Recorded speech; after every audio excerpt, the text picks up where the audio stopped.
বাহিরের চোখ দিয়ে যে দেখে সে মনে করবে বিশ্বটা পুরো আগায় যাচ্ছে উন্নতির দিকে, অগ্রগতির দিকে। আর যার ভিতরের কলবের চোখটা জিন্দা, সে দেখবে যে পুরো বিশ্ব আগায় যাচ্ছে কিয়ামতের দিকে। বাহিরের চোখ দিয়ে যে দেখে সে মনে করবে যে বিশ্ব রাজনীতির মনে হয় খুব সুন্দর অবস্থা, আর ভিতরের চোখ দিয়ে দেখলে আপনি বুঝবেন বিশ্ব রাজনীতি যাচ্ছে একটা মালহামার দিকে। আল্লাহ এবং তার রাসূলের কথা হবে ইনশাআল্লাহ। অতএব বক্তা এবং শ্রোতা উভয়ের আচরণ কোরআন এবং সুন্নাহ ভিত্তিক হতে হবে। আল্লাহ পাক তৌফিক ইনায়েত করেন। তো এই মোবাইল ফোনগুলো আমাদের আচরণটাকে নষ্ট করে ফেলেছে।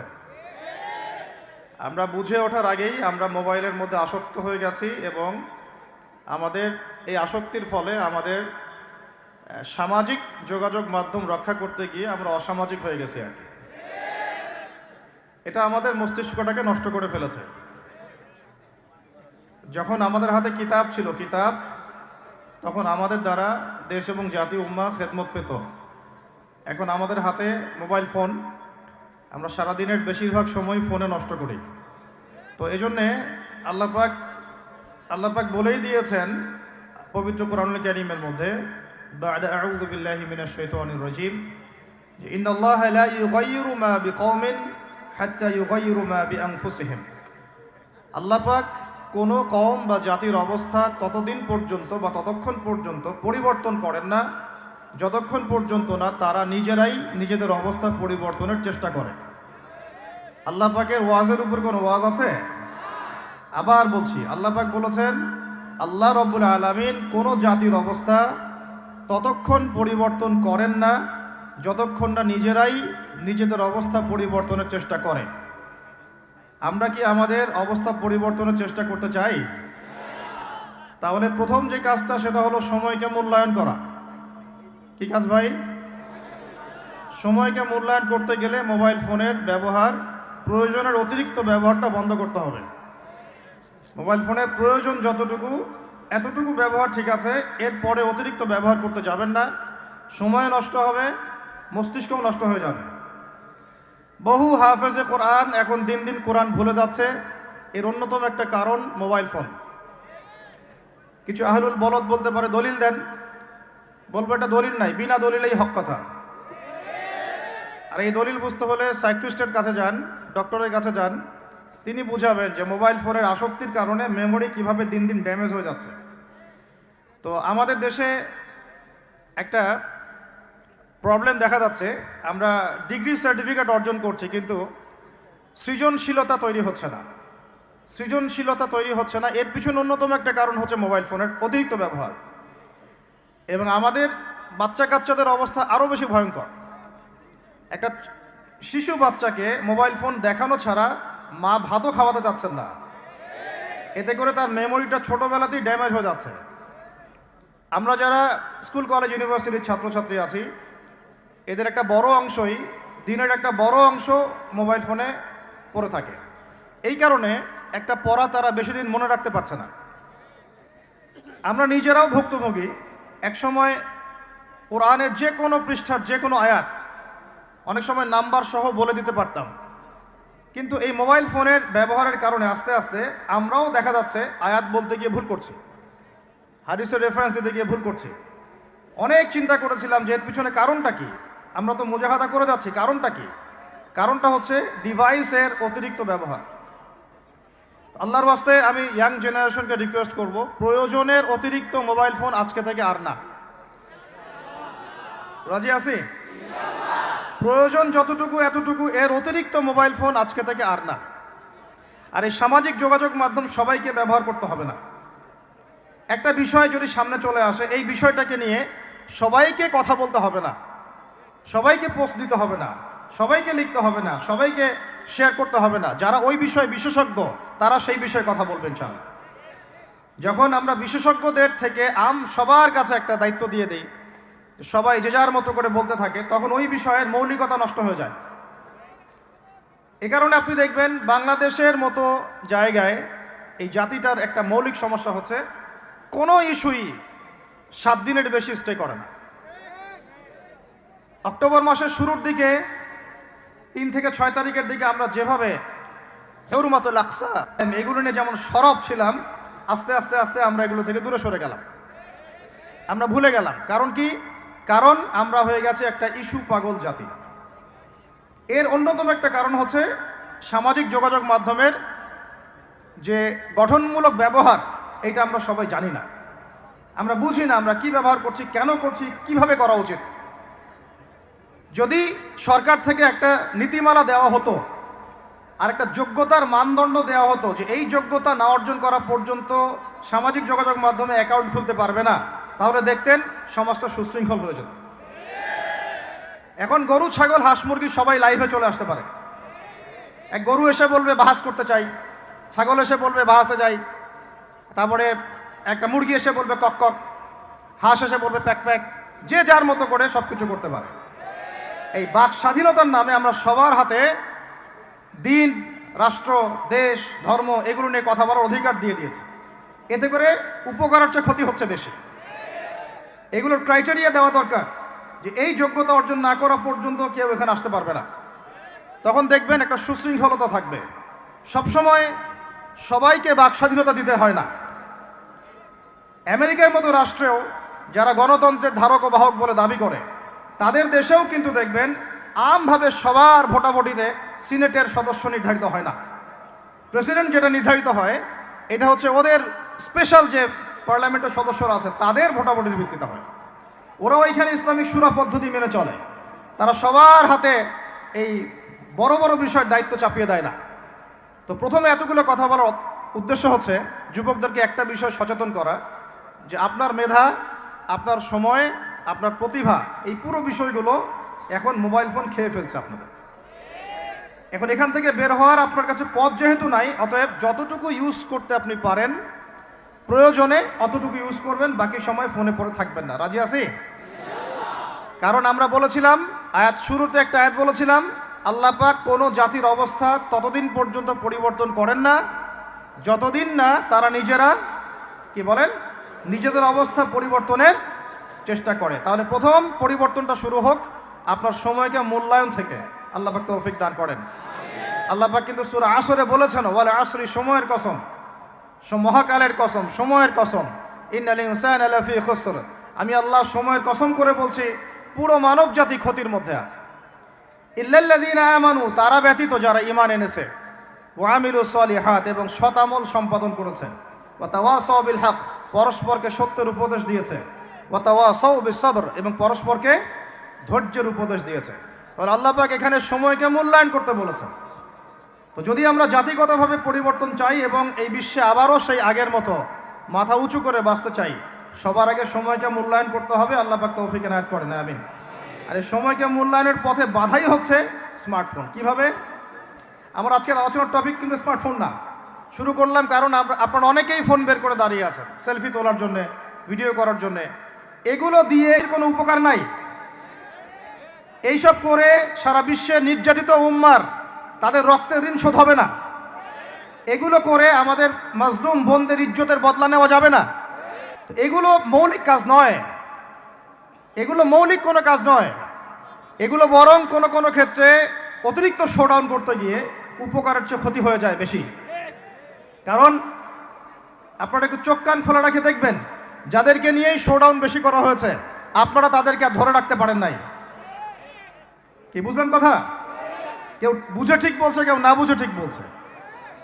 যাদেরকে নিয়ে আপনারা বেশি বেশি শোডাউন করেছেন তাদেরকে আপনারা ধরে রাখতে পারেন নাই। তাহলে এখন সেই শূন্য স্থানগুলো কি কে পূরণ করবে? যারা শোডাউন করতো তারা কি পূরণ করতে পেরেছে? না। অতএব এগুলো বন্ধ করেন, মৌলিক কাজ করি। মৌলিক কাজ হচ্ছে আমরা জাতিটাকে পরিবর্তন করতে চাই কি চাই না? পরিবর্তনের দরকার আছে কি নাই? আমাদেরকে সব কিছু সুন্দর চলছে? যদি বাহিরের চোখ দিয়ে দেখেন তাহলে মনে হবে হ্যাঁ সব সুন্দর চলছে, তাই না?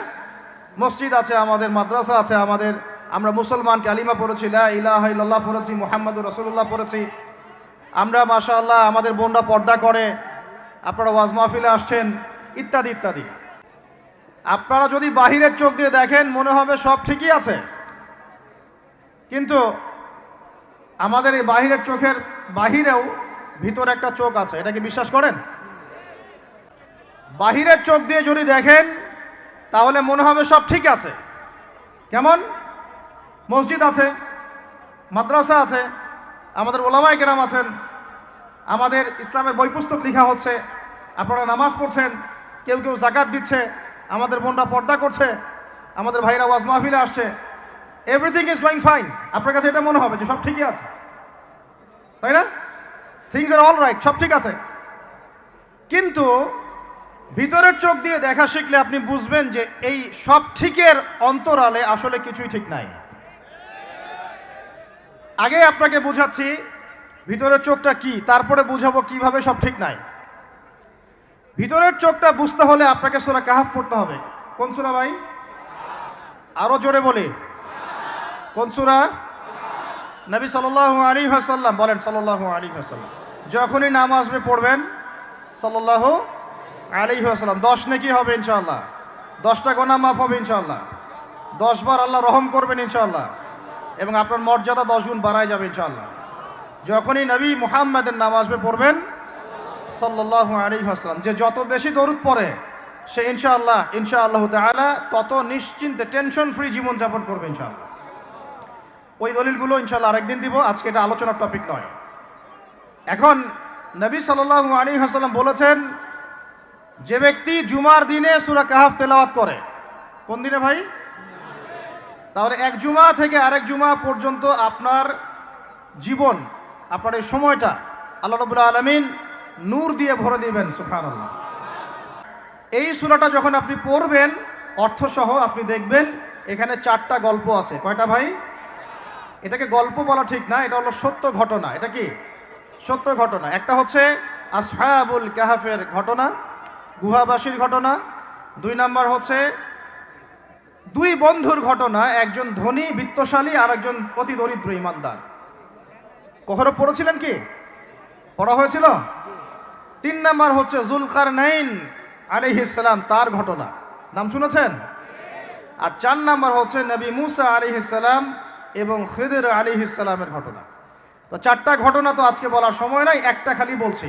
কেন বলছি? আপনাকে বোঝাতে চাচ্ছি বাহিরের চোখ, বাহিরের কান, এগুলোর ভিতরেও একটা ভিতরের চোখ আছে, ভিতরের কান আছে। ওইটা যার জিন্দা আছে তার কলবে আল্লাহ নূর আছে ইনশাআল্লাহ। ওইটা যার জিন্দা নাই তার কাছে বাহিরের চোখ দিয়ে মনে হবে সব ঠিক চলছে। বাহিরের চোখ দিয়ে যে দেখে সে মনে করবে বিশ্বটা পুরো আগায় যাচ্ছে, উন্নতির দিকে, অগ্রগতির দিকে। আর যার ভিতরের কলবের চোখটা জিন্দা, সে দেখবে যে পুরো বিশ্ব আগায় যাচ্ছে কিয়ামতের দিকে।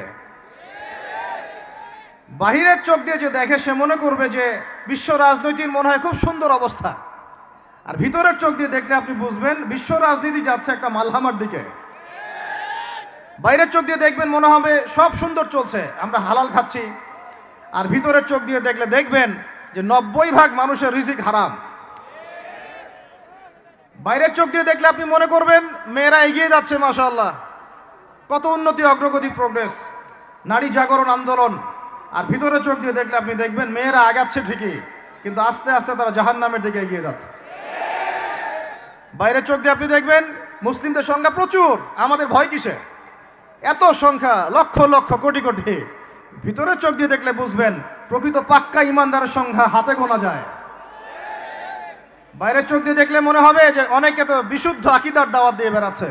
ভিতরের চোখ দিয়ে দেখলে বুঝবেন এটা মুনাফিকি মানহাজ চালু করেছে। আমি বুঝাতে চাচ্ছি বাইরের চোখ আর ভিতরের চোখ এক। ভিতরের চোখ খুলবে কোন সূরায়? ওই সূরার মধ্যে কয়টা গল্প আছে? তার মধ্যে একটা হচ্ছে নবী মুসা এবং খিদর আলাইহিস সালামের গল্প। এইটা একটু শেয়ার করতে চাই, লোভ সামলাতে পারছি না, করব। নবী মুসা আলাইহিস সালাম একদিন বক্তব্য দিচ্ছেন। কি দিচ্ছেন? বক্তব্যকে আরবিতে খুতবা বলা হয়। তো একজন দাঁড়িয়ে বললেন, বনু ইসরাইলদের একজন, হে ইয়া মুসা, আপনি তো চমৎকার একটা বক্তব্য দিয়েছেন, আপনার চেয়ে কোনো জ্ঞানী মানুষ কি পৃথিবীতে এখন আছে? নবী মুসা আলাইহিস সালাম বলছেন, না, আমার জানা মতে আমার চেয়ে কোনো জ্ঞানী মানুষ এখন পৃথিবীতে নাই। স্বাভাবিক, কারণ তিনি তখন নবী, নবীর কাছে আল্লাহর ওহী আসে, তিনি সবচেয়ে জ্ঞানী হবেন, স্বাভাবিক। আল্লাহ রাব্বুল আলামিন বললেন, মুসা, তোমার চাইতেও জ্ঞানী আমার এক বান্দা আছে। বলেন সুবহানাল্লাহ। নবী মুসা আলাইহিস সালাম যখনই শুনতে পারলেন যে আমার চেয়েও জ্ঞানী একজন বান্দা আছেন, তিনি বললেন যে আমি তার সাথে দেখা করতে চাই, আমি তার সাথে দেখা করতে চাই। যুবকরা শোনেন, জ্ঞানী মানুষের সন্ধান পাওয়ার পরে নবী মুসা নবী হয়েও দূর দূরান্ত সফর করেছেন ওই জ্ঞানী মানুষের সাথে সাক্ষাৎ করার জন্য। তো আপনারা রেডিমেড ইসলাম চান, আপনারা ফেসবুক শরীফে ইসলাম চান, ইউটিউব শরীফে ইসলাম চান, কিন্তু সফর করে কষ্ট করে পরিশ্রম করে আলেম ওলামা পর্যন্ত পৌঁছাতে চান না। 3 ঘন্টা বক্তব্য শুনতে রাজি আছেন, কিন্তু আপনারা 3 ঘন্টা কোরআন তেলাওয়াত করতে চান না। তো রেডিমেড জিনিস পেলে মানুষের মূল্য বোঝে না। ওই যে সাহাবীরা যারা রক্ত দিয়ে ইসলাম প্রতিষ্ঠা করেছে, তারা জানতেন ইসলাম কি জিনিস। আমরা রেডিমেড পেয়েছি তো আমরা বুঝি না ইসলাম কি জিনিস, আমরা বুঝি না, বিশ্বাস করেন আমরা বুঝি না। তো যাই হোক, তো মুসা আলাইহিস সালাম বলছেন যদি আমাকে যুগ যুগ ধরে সফর করতে হয় তবুও আমি সফর করব, তারপরেও আমি তার সাক্ষাৎ চাই। আল্লাহ পাক বললেন ঠিক আছে, তুমি তাকে পাবে যখন মাজমাউল বাহরাইন বলা হয়, 2 সমুদ্র যেখানে মিলে যাবে সেখানে তুমি আমার সেই বান্দাকে পাবে। কোথায় পাবে ভাই? 2 সমুদ্র যেখানে মিলে যাবে সেখানে পাবে। এখানে আপনি ভৌগোলিকভাবে ওর ব্যাখ্যা নিতে পারেন, আধ্যাত্মিকভাবেও নিতে পারেন। 2 সমুদ্র বলতে হয়তো বা ভৌগোলিকভাবে বোঝানো হতে পারে অথবা আধ্যাত্মিকতাও বোঝানো হতে পারে, যে বস্তুবাদী জ্ঞান এবং মারেফতের জ্ঞান যেখানে মিলে যাবে সেখানে। আল্লাহু আলাম, আল্লাহ ভালো জানেন। তা নবী মুসা আলাইহিস সালাম তার একজন সঙ্গীকে নিলেন, সেই সঙ্গী একজন যুবক। তরুণরা ভালো করে শোনেন, তরুণদের ত্যাগেই ইসলাম দাঁড়িয়ে আছে আলহামদুলিল্লাহ। এই তরুণরা যদি এই স্মার্টফোন, এই পাবজি, এই ফ্রি ফায়ার, এই মেয়ের প্রতি আসক্তি, ফ্রি মিক্সিং, এই মাদক, এগুলো ছেড়ে দিতে পারে, দিয়ে নামাজি হয়, কোরআনওয়ালা হয়, ওলামায়ে কেরামের সাথে পরামর্শ করে চলে, উম্মার জামার মধ্যে থাকে, একটা ইমারার মধ্যে থাকে, ইনশাআল্লাহ আল্লাহর জমিনে আল্লাহর দ্বীনের একামত কেউ ঠেকাতে পারবে না ইনশাআল্লাহ। দুঃখজনক হচ্ছে আপনারা সেখানে নাই, কিন্তু আপনারা আবেগে আছেন, আবেগ প্রদর্শন করছেন, বিবেক দিয়ে চিন্তা করছেন না, সমালোচনা বেশি করছেন, নিজে কোনো কাজ করছেন না, লেখালেখি করছেন, অনলাইনে বসে আছেন, সমালোচনা করছেন, শেয়ার দিচ্ছেন, লাইক দিচ্ছেন, কিন্তু আপনি আয়নার সামনে দাঁড়ায় চিন্তা করবেন, নিজেকে প্রশ্ন করবেন, এই উম্মার পিছনে আমার কি অবদান, এই উম্মাকে বিজয় করার পিছনে আমার অবদানটা কি, এই দেশকে উন্নতিতে নিয়ে যাওয়ার জন্য আমার অবদানটা কি, আমি আজ পর্যন্ত কি করেছি, দেখবেন জিরো, রেজাল্ট কি জিরো। এই কাপুরুষ প্রজন্ম দিয়ে দিন কায়েম হবে না। মুখে কথা বলা অনেক সহজ, এরকম চেয়ারে বসে 2টা লেকচার দেওয়া কঠিন। মুখে বলা অনেক সহজ, একটা কনস্ট্রাকটিভ বই লেখা কঠিন। মুখে বলা অনেক সহজ, সাহসিকতার সাথে সমাজের নেমে জাহিলিয়াত দূর করা অনেক কঠিন। তো এই কঠিন কাজগুলো যখন আপনারা দায়িত্ব কাঁধে নেবেন, উম্মার বিজয় হয়ে যাবে ইনশাআল্লাহ। আল্লাহ পাক আমাদের কবুল করেন, আমিন। যুবক একজনকে সাথে নিয়ে নবী মুসা আলাইহিস সালাম হাঁটছেন। এই ব্যক্তির নামও বলে দেই, তার নাম হচ্ছে ইউশা বিন নুন। কি নাম? তিনি পরবর্তীতে নবী হয়েছিলেন। এখন নবী মুসা আলাইহিস সালাম হাঁটতে শুরু করলেন, চলতে চলতে চলতে তিনি ওই মাজমাউল বাহরাইনের কাছে পৌঁছে গেলেন। আল্লাহর পক্ষ থেকে নির্দেশ ছিল, তোমার থলির মধ্যে একটা মাছ নাও, যেই মাছটা যখন লাফ দিয়ে জীবিত হয়ে যাবে এবং সমুদ্রে লাফ দিয়ে ফেলবে তখনই তুমি তার দেখা পাবে। একটা মৃত মাছ তিনি নিলেন, হাঁটা শুরু করলেন, যোজন দূর চলতেই থাকলেন, হাঁটতেই থাকলেন। এক পর্যায়ে একটা পাথরের হেলান দিয়ে রেস্ট নিচ্ছেন, বিশ্রাম করছেন। বিশ্রাম করতে গিয়ে তিনি তার সঙ্গীকে বলছেন, আচ্ছা যে নাস্তা নিয়ে আসছিলাম সেটা নিয়ে আসো দেখি। তখন তিনি বলছেন, আমি তো আপনাকে বলতে ভুলে গিয়েছি, ওই মাছ তো জীবিত হয়ে চলে গেছে সমুদ্রের মধ্যে। তখন মুসা আলাইহিস সালাম বললেন, আরে আমাকে এতদিন বলোনি কেন, এতক্ষণ বলো নাই কেন? ওইটাই তো সেই জায়গা যেখানে আমি তাকে পাবো। তারা আবার ব্যাক করলেন, সেই জায়গায় দেখলেন পাথরের উপরে সেই আল্লাহর বান্দা বসে আছে। তার নাম খিদির আলাইহিস সালাম। খিদির শব্দের অর্থ শ্যামল, খিদির মানে শ্যামল। হাদিসে আসছে তিনি যেখানে যেতেন মৃত জায়গার উপরে বসলে সেই জায়গা সবুজ হয়ে যেত। সুবহানাল্লাহ। তো খিদির মানে শ্যামল, সবুজ আলাইহিস সালাম। এখন তিনি পাথরের উপরে বসে আছেন। নবী মুসা আলাইহিস সালাম গিয়ে সালাম দিলেন, বললেন আসসালামু আলাইকুম ওয়া রাহমাতুল্লাহ। তখন তিনি বলছেন, ওয়া আলাইকুম আসসালাম ওয়া রাহমাতুল্লাহি ওয়া বারাকাতুহু। তো মুসা আলাইহিস সালাম বলছেন, আমি মুসা। তখন খিদির আলাইহিস সালাম বলছেন, তুমি কি বনু ইসরাইলের মুসা? তুমি কি বনু ইসরাইলের মুসা? মানে বুঝাতে চাচ্ছি খিদির আলাইহিস সালাম বনু ইসরাইলদের কেউ নন। পৃথিবীর সবচেয়ে জ্ঞানী মানুষ বনু ইসরাইলদের মধ্যে নন, তিনি বনু ইসরাইলের বাইরে কেউ একজন। ওদের এই দলিল, এই কথার উল্টা দিকে কোরআন কথা বলেছে যে খিদির বনু ইসরাইলের কেউ ছিল না। তো পৃথিবীর সবচেয়ে সেরা মানুষ, জ্ঞানী মানুষকে খুঁজতে হলে নবী মুহাম্মদ সাল্লাল্লাহু আলাইহি ওয়াসাল্লামের উম্মতে আসতে হবে। কথা বুঝতে পারছেন? পরতে পরতে দলিল আছে, একটু ঠান্ডা মাথায় গভীরভাবে ভাবার চেষ্টা করতে হবে। তো এখন খিদির আলাইহিস সালামকে নবী মূসা আলাইহিস সালাম বলছেন যে হাল আদুল্লুকা আলা আন তুআল্লিমানি মিম্মা উল্লিমতা রুশদা, আমি শুনেছি আল্লাহ আমাকে বলেছেন যে আপনি পৃথিবীর সবচেয়ে জ্ঞানী মানুষ, তাহলে আমি কি আপনার সাথে সঙ্গী হতে পারি, সফর করতে পারি, যে আপনাকে আল্লাহ পাক যে জ্ঞান শিক্ষা দিয়েছেন আপনি আমাকেও শেখাবেন? এটা হলো স্টুডেন্টের একটা আর্তনাদ। ছাত্র হিসেবে তিনি বলছেন আমি কি আপনার সঙ্গী হতে পারি, আল্লাহ আপনাকে যে জ্ঞান শিখিয়েছেন আমাকেও শিখাবেন? দেখেন একজন নবী কথা বলছেন। আর আমাদের তো মাশাআল্লাহ ওই যে বললাম জ্ঞান শেখার কোনো ফিকির নাই। 6 মাসের একটা কোর্স করতে পারি না, কোরআন তেলাওয়াত শিখবো 3 মাসের কোর্স করতে পারি না, 3 ঘন্টা ওয়াজ শুনতে রাজি, 3 ঘন্টা আমরা বই পড়তে পারি না। তো এই প্রজন্মটা দিয়ে হবে না ভাই। আমি আপনাদেরকে পরিবর্তন করতে চাই, আল্লাহ পাক যেন কবুল করেন, তৌফিক দান করেন। এখন খিদির আলাইহিস সালাম বলছেন ইন্নাকা লান তাস্তাতিআ মাইয়া সাবরা। টিচারের কি কথা, কি দূরদর্শিতা! টিচার বলছেন যে তুমি তো আমার সাথে সবর করতে পারবে না। সঙ্গী হওয়ার আগেই কথা বলা শেষ। আপনি এসে আমাকে বলছেন ভাই আপনার সাথে কি সফর করতে পারি, একটু এলেম শেখাবেন, আর আমি বলছি আপনি তো সবর করতে পারবেন না। তো কি পরিমাণ জ্ঞান গভীরতা দূরদর্শিতা থাকলে, ভবিষ্যৎ সম্পর্কে দূরদর্শিতা থাকলে তিনি আগেই বলতে পারেন যে আপনি সবর করতে পারবেন না।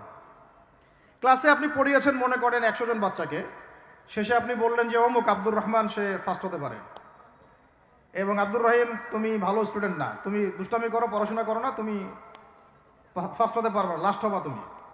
তো রেজাল্টের দিন দেখা গেল সত্যি সত্যি আব্দুর রহমান ফার্স্ট হয়েছে, আব্দুর রহিম লাস্ট হয়েছে। তার মানে কি টিচার গায়েবের খবর জানে? এটা কি তার হিকমা, তার প্রজ্ঞা, তার বাসিরা, তার অভিজ্ঞতা? আল্লাহ পাক তাকে সেই জ্ঞানটা দিয়েছিলেন। তো মুসা আলাইহিস সালামকে মুখের উপর বলে দিলেন তুমি তো আমার সাথে সবর করতে পারবে না। মুসা আলাইহিস সালাম বলছেন সাতাজিদুনি ইনশাআল্লাহ সাবিরান ওয়ালা আ'সি লাকা আমরা, ইনশাআল্লাহ আপনি আমাকে ধৈর্যশীল পাবেন এবং আমি আপনার কাজে কোনো বিঘ্ন সৃষ্টি করব না। তখন তিনি বলছেন ঠিক আছে, যদি তুমি আমার সাথে যেতেই চাও তাহলে ফালা তাসআলনি আন শাই, আমার সাথে চলতে গেলে কোনো প্রশ্ন করা যাবে না। কেমন টিচার! টিচার দেখেন, আমার সাথে চলো, জ্ঞান অর্জন করতে চাও করো, কোনো প্রশ্ন করতে পারবে না। একটা হাদিসেও আসছে একটা কম ধ্বংস হয় যখন নবীদেরকে অতিরিক্ত প্রশ্ন করে, এটা কেন, ওইটা কেন, ওইটা কেন। বেশি প্রশ্ন করতে হয় না, অতিরিক্ত প্রশ্ন করতে হয় না। তো যাই হোক, সফর শুরু হলো। ফানসালাকা, তারা হাঁটা শুরু করলেন। হাত্তা ইযা রাকিবা ফিস সাফিনাতি খারাকাহা, চলতে চলতে একটা নদী আসলো। তো এই নদীর পার হয়ে আরেক জায়গায় যেতে হবে, কিন্তু এটা পার হওয়ার জন্য তাদের কাছে অর্থ নাই। এক নৌকার মাঝি সে বিনামূল্যে এটাকে পার করার জন্যে প্রস্তাব দিল, ঠিক আছে বিনামূল্যে পার করে দিব। সেই নৌকায় করে তারা যখন যাচ্ছেন, যেতে যেতে তীরে পৌঁছার আগেই সেই নৌকার তলদেশটা খিদির আলাইহিস সালাম ফুটা করে দিলেন। নেন এখন কি কাজটা দেখে কি ভালো মনে হচ্ছে না খারাপ? আমি আপনার গাড়িতে করে ধরেন যাচ্ছি, গাড়িটা যখন আপনি আমার বাসা পর্যন্ত পৌঁছে দিবেন তার আগে নামলাম, নাইমা আপনার টায়ার 4টা পাস্ট করে দিলাম, আপনি আমাকে কি বলবেন? কিছু বলবেন না, ফেসবুকে গিয়ে স্ট্যাটাস দিবেন অথবা লাইভে আসতে পারেন, তাই না? এই আর কি। তো নবী মুসা আলাইহিস সালাম রিয়্যাক্ট করলেন যে লাকাদ জি'তা শাইআন ইমরা, আপনি তো একটা অন্যায় কাজ করলেন মনে হচ্ছে। এটা কেন করলেন? যারা আমাদেরকে বিনামূল্যে বিনা পারিশ্রমিকে পার করে দিল, আপনি ওই নৌকা ফুটা করে ফেললেন। তখন খিদির আলাইহিস সালাম বললেন যে আমি তো তোমাকে বলেছি, আলাম আকুল লাক, আমি কি তোমাকে বলি নাই ইন্নাকা লান তাস্তাতিআ মাইয়া সাবরা, তুমি আমার সাথে সবর করতে পারবে না? মুসা আলাইহিস সালাম বলছেন যে ঠিক আছে, আমি যে ভুলে গিয়েছি এজন্য আমাকে পাকড়াও করেন না, আমি যে ভুলে গিয়েছি কথাটা এজন্য আমাকে পাকড়াও করেন, একটা চান্স দেন আমাকে। তো ঠিক আছে চলো আবার। ফানতালাকা, আবার তারা চলা শুরু করলেন। হাত্তা ইযা লাকিয়া গুলামান ফাকাতালা, এবার একটা ছোট্ট বালকের সাথে দেখা হলো। এই 8 বছর 10 বছর বয়স হবে, এই গোলাম বালকের সাথে দেখা হলো। ফাকাতালাহু, এবার খিদির আলাইহিস সালাম তাকে হত্যা করলেন। একটা বাচ্চাকে, এটা কেমন হলো? নৌকা ফুটা করার চেয়ে বেশি ভারী না হালকা? আরো ভারী। মুসা আলাইহিস সালাম বলছেন লাকাদ জি'তা শাইআন নুকরা, আপনি তো এবার জঘন্য একটা কাজ করলেন, আপনি তো পুরো একটা নিষ্পাপ বাচ্চাকে হত্যা করে ফেললেন। তারপরে বললেন যে এরপর যদি আর একটা প্রশ্ন করো তাহলে তোমার সাথে আমার আর চলা হবে না, লাস্ট চান্স। ঠিক আছে চলেন। এবার চলতে চলতে ফানতালাকা হাত্তা ইযা আতায়া আহলা ক্বরিয়াতিন ইসতাতআমা আহলাহা ফাআবাউ আন ইউদাইফুহুমা।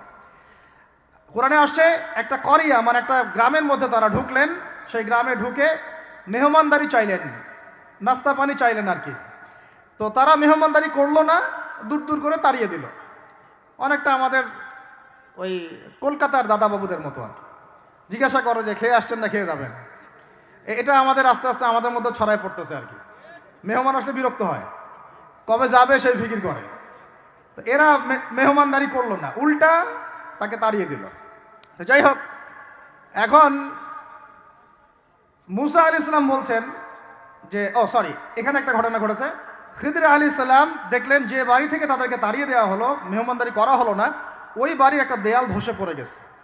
ওই বাড়ির একটা দেয়াল ধসে পড়ে গেছে। তখন তিনি সেটাকে নিজের হাতে আবার নির্মাণ করে দিলেন। সুবহানাল্লাহ।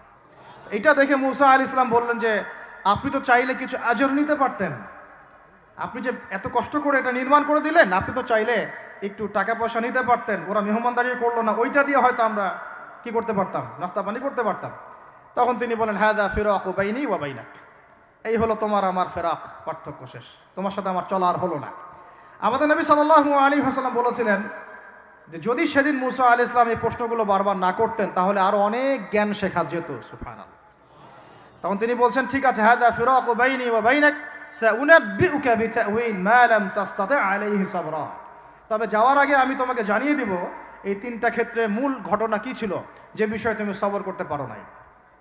আম্মা সাফিনা, ওই যে সাফিনা বা নৌকা, আম্মা সাফিনাতু ফাকানা লিমাসাকিন ইয়ামালুনা ফিল বাহর, ওই যে সাফিনা বা নৌকাটা ওইটা ছিল মিসকিনদের, মিসকিন মানে বলা হয় কি হতদরিদ্র মানুষ, জেলে টাইপের, যাদের কিছু নাই, নৌকায় মানে সমুদ্রে মাছ ধরে ধরে খায়, এরকম কিছু মানুষের ওই সাফিনা বা নৌকাটা ছিল। এবং ওদের পিছনে ছিল একটা মালিক, মালিক মানে এখানে জলদস্যু। যদি ওই সাফিনা বা নৌকাটা আমি ছিদ্র না করতাম, ওই জলদস্যুরা এটা ভালো অবস্থায় পেলে ছিনতাই করে হাইজ্যাক করে নিয়ে যেত। আমি যেহেতু ফুটা করে দিয়েছি এই জন্য এটা ত্রুটিযুক্ত, এই নৌকাটা তারা আর নিবে না। তোমার কাছে বাইরের চোখ দিয়ে মনে হয়েছে যে আমি একটা অন্যায় করেছি, আসলে আমি তাদের উপকারী করেছি। বলেন সুবহানাল্লাহ। বুঝাতে পারছি বাইরের চোখ ভিতরের চোখ কি জিনিস? আচ্ছা, ওয়া আম্মাল গুলামু ফাকানা আবওয়াহু মুমিনাইন ফাখাশিনা আন ইউরহিকাহুমা তুগয়ানা ওয়া কুফরা। সুবহানাল্লাহ। এটা আমাদের এই যে শাহবাগী প্রজন্মের জন্য একটা প্রযোজ্য আর কি। কেন বলছি শুনেন ভালো করে।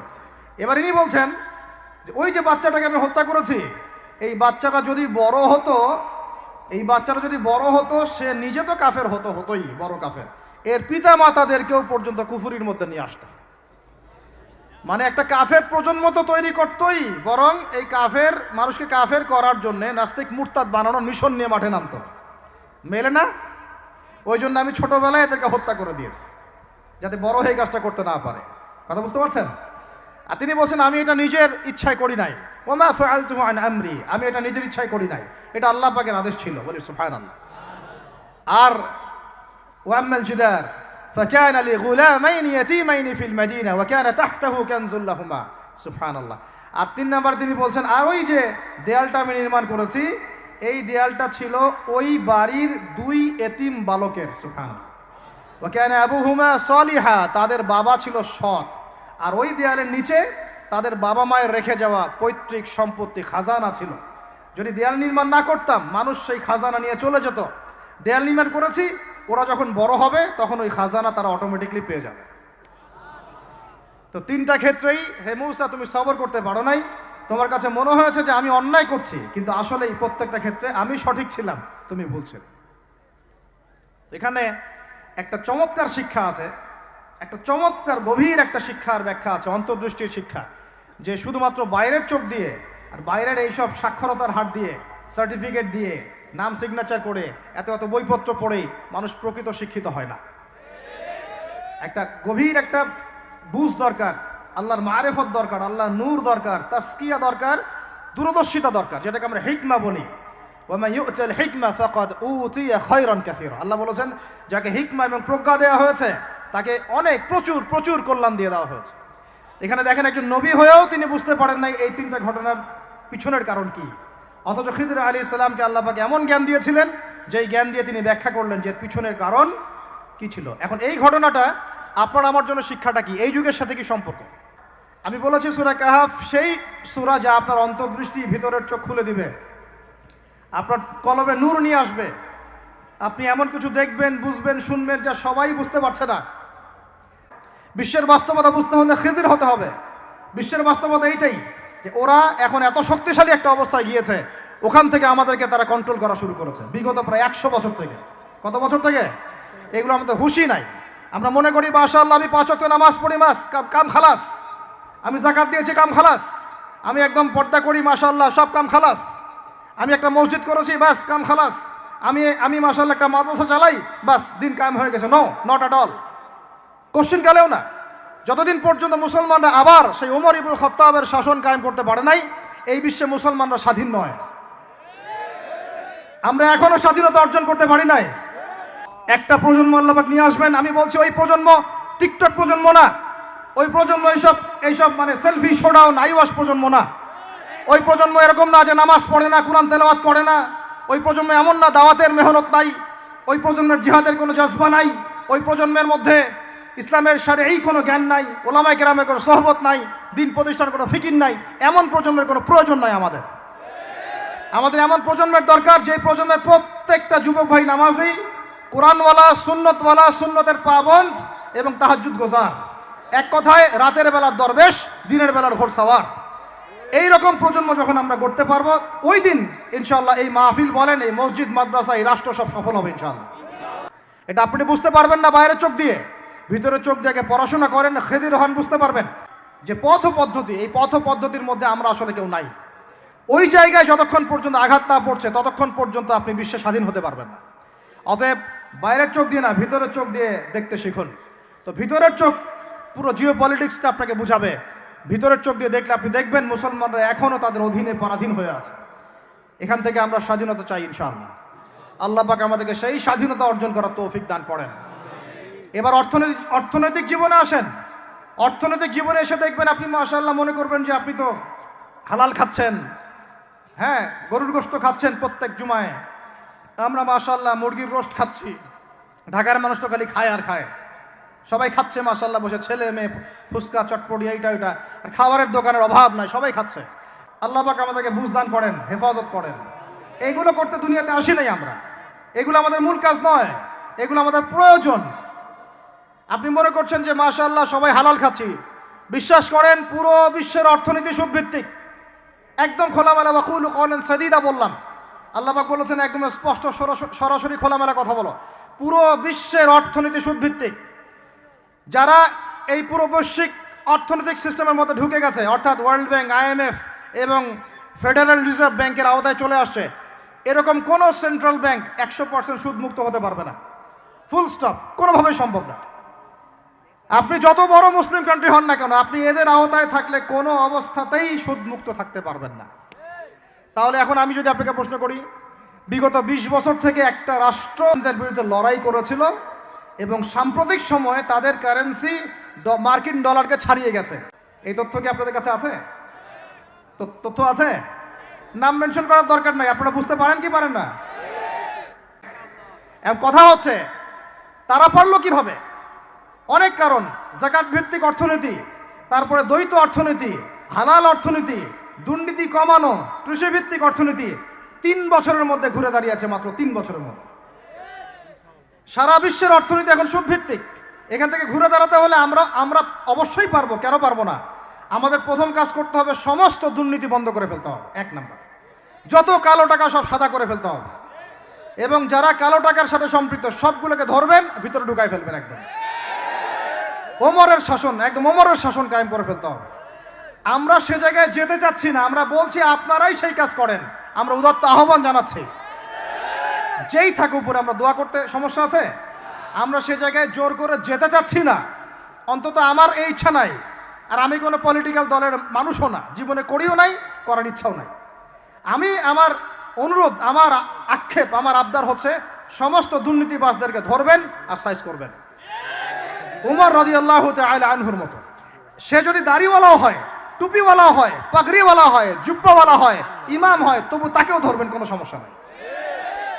সমস্ত কালো টাকাকে সাদা করে ফেলবেন, দেখবেন এমনি বাইতুল মালের সম্পদ বেড়ে গেছে, আলহামদুলিল্লাহ।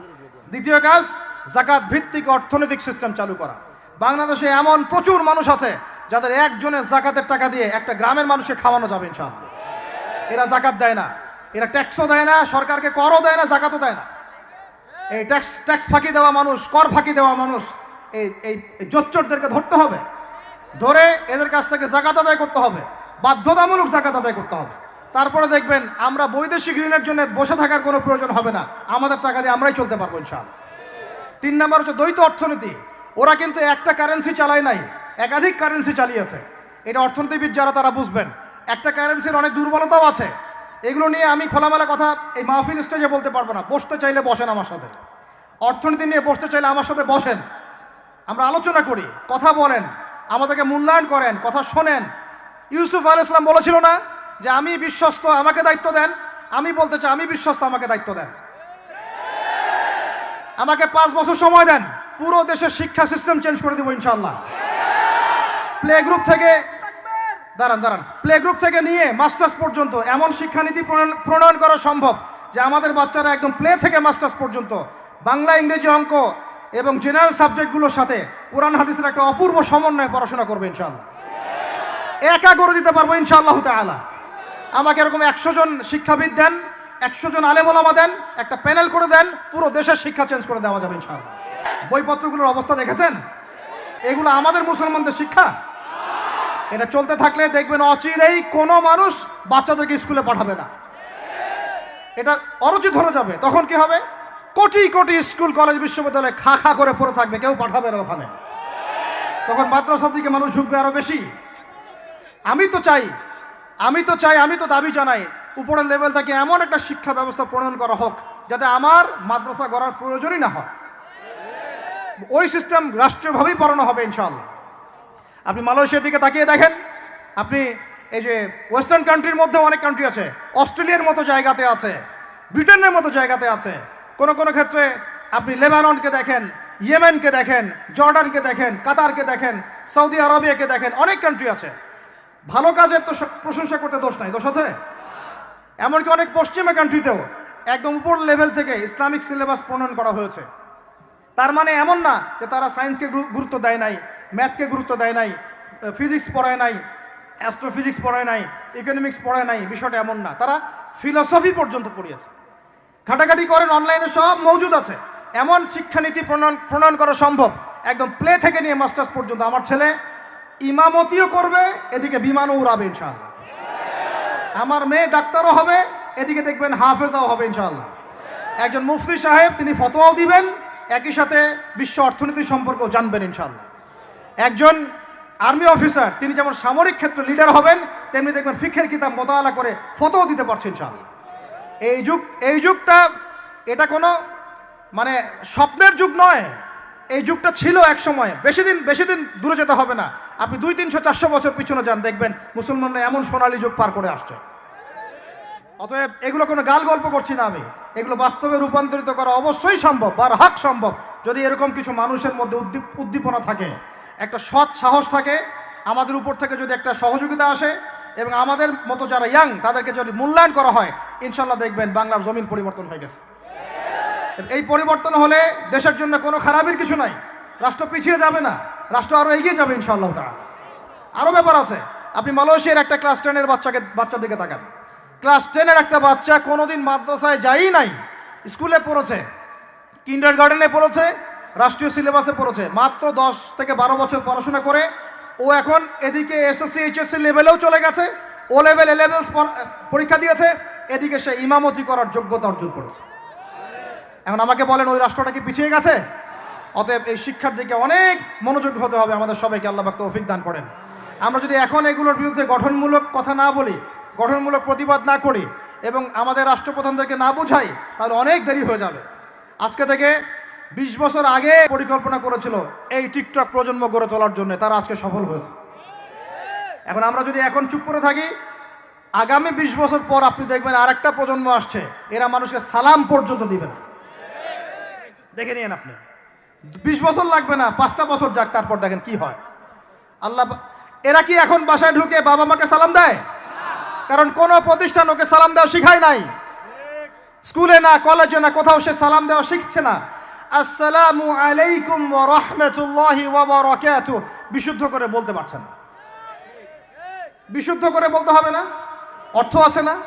এর একটা তাজবির আছে না? এগুলো তো আমরা গুরুত্ব দিচ্ছি না। এমন প্রজন্ম গড়ে উঠেছে অলরেডি যারা এখন পিতা মাতাকে সালাম দেয় না, পিতার সাথে ঝগড়া করে, মায়ের সাথে মায়ের গায়ে হাত তুলে, মায়ের গায়ে হাত তুলে, সম্পত্তির জন্য মাকে হত্যা করে, সম্পত্তির জন্য বাবার গায়ে হাত তোলে। ওদিক থেকে মাস্টার ডিগ্রি পাশ করে আসে ব্রিটেন থেকে, অক্সফোর্ড থেকে, কেমব্রিজ থেকে আইসা এদিকে প্রফেসর হয়েছে বিভিন্ন বিশ্ববিদ্যালয়ের, বাবা পড়ে আছে বৃদ্ধাশ্রমে। কতগুলো এক্সাম্পল নেবেন। এগুলো আমি কি গাল গল্প করছি? আমি কোনো গাল গল্প করতে এখানে আসি নাই, এগুলো বাস্তবতা। যদি বাহিরের চোখ দিয়ে আপনি দেখেন মনে হবে অর্থনীতি অনেক ভালো, ভিতরের চোখ দিয়ে দেখেন অর্থনীতি সুদ দিয়ে ভর্তি হয়ে গেছে। প্রত্যেক পদে পদেই সুদ। গাধাদেরকে আমি তো বুঝাতে পারি নাই। কাগজের টাকা আর এই যে আপনার এই ইলেকট্রনিক মানির কথা তো দীর্ঘদিন বলেছি, কিছু গাধা আছে এদেরকে বুঝাতে পারি নাই। এর মধ্যেও সুদ আছে, এর মধ্যে কি আছে? আর আমি কখনোই বলি নাই যে কাগজের টাকাটা হারাম। মিথ্যাচারে এরা যে পরিমাণ হাদিস জাল বানায়, এদের চেয়ে বড় জাল বানানো পর কেউ নাই বাংলাদেশে। একটা কথাকে ঘুরাই ফিরে এমন ব্যাখ্যা শুরু করবে যে আপনি বিভ্রান্ত হয়ে যাবেন। একটা ইমোশন প্রকাশ করবেন, উহুদের প্রান্তে দাঁড়িয়ে একটা ইমোশন প্রকাশ করবেন, ও বানাই দিবে ও জান্নাতের ঘ্রাণ পেয়ে আসছে। আপনি বলবেন যে কাগজের টাকা নয়, মনিটরি সিস্টেমটা হারাম, ও বানাই দিবে ও বলেছে কাগজের টাকা হারাম। আপনি বলবেন যে আপনার যদি গান শুনতেই হয় তাহলে একা একা শোনেন, আমাকে শোনাচ্ছেন কেন, ও বানাই দিবে ও গান একা শোনা জায়েজ বানাই দিছে। বলার ভাষা নাই, আমি বলতে বলতে ক্লান্ত হয়ে গেছি, আর বলতে চাই না। বলার আমার রুচিও করে না, আর ভাষাও নেই। আপনাদেরকে ভিতরে চোখ খুলতে হবে এবং মূল গন্তব্য চিনতে হবে। আল্লাহ রাব্বুল আলামিন আমাদের সবাইকে ভিতরে চোখ দিয়ে এই বিশ্বকে দেখার তৌফিক দান করেন। বিশ্ব অর্থনীতিকে দেখবেন, ভিতরে চোখ দিয়ে দেখবেন। ইলেকট্রনিক মানির মধ্যেও সুদ আছে, কাগজের টাকার ভিতরেও সুদ ঢুকেছে। সামনে আসবে বিটকয়েন্স, যেটা অলরেডি চলে আসছে। আরেকটা আসবে, সেটা হলো ক্যাশলেস সোসাইটি। কি বললাম বলেন? বলদ বলবে যে ভবিষ্যৎবাণী করে গেল, আহলুল বলদ ওয়াল কিরদা, আহলুল হিমার ওয়াল কিরদা। তো এরা ভবিষ্যৎবাণী করে গেল। আরে বর্তমান সম্পর্কে তুমি খবর রাখো না বলেই তো বর্তমানকে ভবিষ্যৎ মনে হয় তোমার। এটা বহু কান্ট্রিতে অলরেডি চালু হয়ে গেছে। এই যে আমাদের অনেক ভাই ব্যবসা করে, তারা চায়না যায়, কোরিয়া যায়, উত্তর কোরিয়া, দক্ষিণ কোরিয়া যায়। ওরা দেখে আসতেছে চায়না চালু করে ফেলছে অলরেডি। ক্যাশলেস সোসাইটি মানে হচ্ছে আপনি আপনার মুদ্রাকে সংরক্ষণ করতে পারবেন না। আপনি দেখলেন খিদির আলাইহিস সালাম দেয়াল নির্মাণ করলেন, দেয়ালের নিচে কি ছিল? খাজানা ছিল। তাহলে দেয়ালের নিচে খাজানা তিনি সংরক্ষণ করলেন কেন? এতিম বালকরা যেন বড় হয়ে সেটা নিতে পারে। তাহলে আপনি চিন্তা করেন ওই মুদ্রাটা কি ছিল? ইলেকট্রনিক মানি ছিল যেটা তিনি সংরক্ষণ করলেন। ওই মুদ্রাটা কি কাগজের মুদ্রা ছিল যেটা তিনি সংরক্ষণ করলেন? ওই মুদ্রাটা কি বিটকয়েন ছিল যেটা তিনি সংরক্ষণ করলেন? তিনি সংরক্ষণ করেছেন হয় গোল্ড কয়েন অথবা রূপার মুদ্রা। কারণ এটার মূল্য কমে যাবে না, এরা 20 বছর পর বড় হলেও বাবারই সম্পত্তি ফেরত পাবে। এইটা হলো ইসলামিক কারেন্সি, যেটা বিশ্ব থেকে উঠিয়ে দিয়েছে। আমরা এই ব্যাস ওই সুর মিলাচ্ছি। ওরা কাগজের মুদ্রা দিয়ে সারা বিশ্বটাকে ডমিনেট করছে। তাও আবার এখানে আরো ব্যাপার আছে, কাগজের সব মুদ্রা আবার এক মানের না। একগুলো হচ্ছে হার্ড কারেন্সি, মানে শক্তিশালী কারেন্সি। একগুলো সফট কারেন্সি, মানে নরম কারেন্সি। বাংলাদেশের টাকা কোন কারেন্সি, হার্ড না সফট? এতটুকু তো জানেন। হার্ড কারেন্সি কি? মার্কিন ডলার। কি জিনিস বুঝছেন আপনারা? কিছু ওটা বুঝেন নাই। অর্থনৈতিক নিষেধাজ্ঞা কিভাবে দিতে পারে? আপনার টাকার মান তারা কমাই দিবে। তখন 1 কেজি পেঁয়াজের দাম হবে 500 টাকা, 1 কেজি রসুনের দাম হবে 1000 টাকা, 1 ব্যারেল তেলের দাম হয়ে যাবে দেখবেন 10,000 20,000 টাকা। কিচ্ছু করতে পারবেন না। তুরস্কের মতো কান্ট্রি যখন ঘুরে দাঁড়ানোর চেষ্টা করছিল, ওদের লিরার মান তারা বাড়িয়ে দিল একদম। ওটা তো মনে হয় 12,000 পর্যন্ত চলে গেছে। ইনফ্লেশন বলি আমরা এটাকে, মুদ্রাস্ফীতি, ওটা প্রায় 12,000% পর্যন্ত বেড়ে গিয়েছিল বলি নাউজুবিল্লাহ। এখন আমরা তো থার্ড ওয়ার্ল্ডের কান্ট্রি, এটা হচ্ছে যারা বড় বড় ধনী রাষ্ট্র, ওদের অবস্থা হচ্ছে এই। আর আমরা যারা থার্ড ওয়ার্ল্ডের কান্ট্রি, উন্নত বিশ্বের দিকে এগিয়ে যাচ্ছে, আমরা যারা আস্তে আস্তে, যে পথে আমাদের দুর্নীতি বাধা, আমাদের এই যে নৈতিকতার অবক্ষয় বাধা, আমাদের মধ্যে আমানতহীনতা বাধা, এই বাধাগুলো আমাদেরকে আগাতে দিচ্ছে না। তা আমাদের অবস্থা কি হতে পারে তাহলে চিন্তা করেন। এখন আমরা এই জায়গায় আছি, এই জায়গায় বসে বসে আপনি মনে করছেন যে আপনি মাশাআল্লাহ খুব পাক্কা মুসল্লি, হালাল খাচ্ছেন, নামাজ পড়তেছেন, তাহাজ্জুদ গোজার, জান্নাত কিনে নিয়েছেন মাশাআল্লাহ। অথচ আপনার অর্থনীতি সুদভিত্তিক, এবং এই সুদভিত্তিক অর্থনীতির আন্ডারে থেকে কোনো বেসরকারি ব্যাংক পর্যন্ত 100% সুদমুক্ত সিস্টেম দিতে পারবে না। ফুল স্টপ, খালাস। আর এর উপরে আবার আছে ঘুষ, তার উপরে আবার আছে দুর্নীতি, তার উপরে আপনারা আবার মাপে কম দিচ্ছেন, তার উপরে আবার পণ্য মজুত করছেন, মার্কেটে ইচ্ছাকৃতভাবে প্রাইস বাড়ায় দিচ্ছেন, এই কাজগুলো করছেন। আমি শিক্ষিত একটা সমাজ পেয়েছি বলে কথাগুলো এভাবে মাহফিলে বললাম। এগুলো মাহফিলে কিন্তু আলোচনা হয় না। এগুলো কি মাহফিলে আলোচনা হয়? আমরা বিশ্বাস করি গাজীপুরের শহরের মানুষ, সব ঢাকার মানুষ, আপনারা সব বুঝেন, ইন্টেলেকচুয়াল অডিয়েন্স আছেন এখানে। এই কথাগুলো খোলামেলা বলার কারণেই ওদের দ্বারা পালিত কিছু তথাকথিত শায়েখ আমার উপর খুব ক্ষিপ্ত। এর আকীদা ঠিক না, এর মানহাজ ঠিক না, লেকচার শোনা যাবে না, ইত্যাদি ইত্যাদি। ঠিক আছে, আমারটা শোনার দরকার নেই, তোমাকে শুনতে কে বলছে?